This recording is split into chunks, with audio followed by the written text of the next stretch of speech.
It is Jen and Caleb from RV Happy At. Long time no see. We've been slacking on YouTube, but we really wanted to share our experience coming back to the USA from Mexico. We recently went to Baja and we had quite an adventure leaving San Felipe going through Mexicali. Yeah, driving to Mexico is no joke. You want to be prepared, you want to have all your paperwork in line, but most importantly, you want to make sure that you have your route from A to B planned out and you don't have any reason to stop. Locals are extremely nice and they want to help you any chance they get, but then they also want to be paid for it. Cops will pull you over for anything and then they want to be paid for it. So really just try to avoid any reason that you possibly would have to stop from A to B and you'll be fine. What happened was we were leaving San Felipe. It was a very early travel day. We woke up at 4 a.m. I'm normally in charge of navigating and knowing the roads, so I do take the blame for this.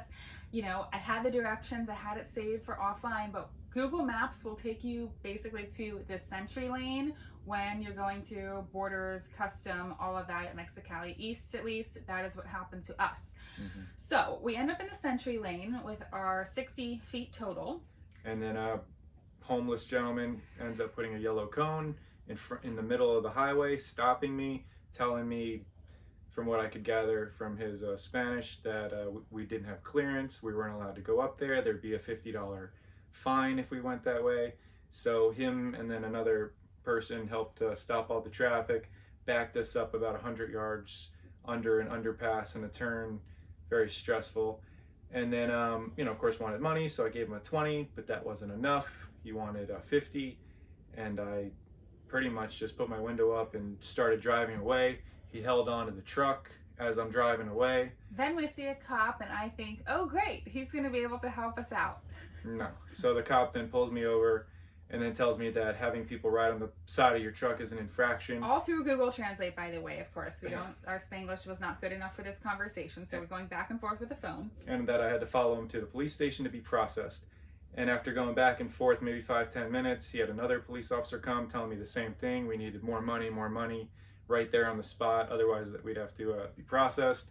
Eventually they were satisfied. Third cop came. There was like 3 cops surrounding us.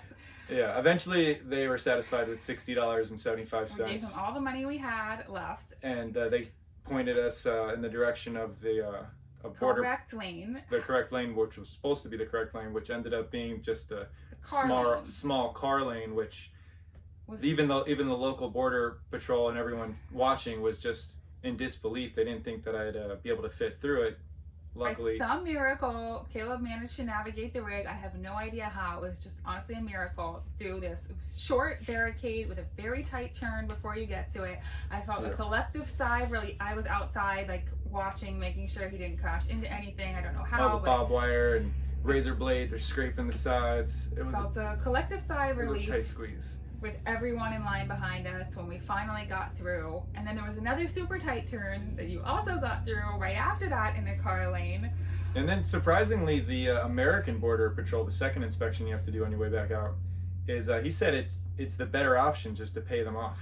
He said you don't want to end up going to get processed because they'll keep you there for hours and do the same thing and still squeeze you for money. So if you can avoid getting processed, it's easier to pay them there on the spot.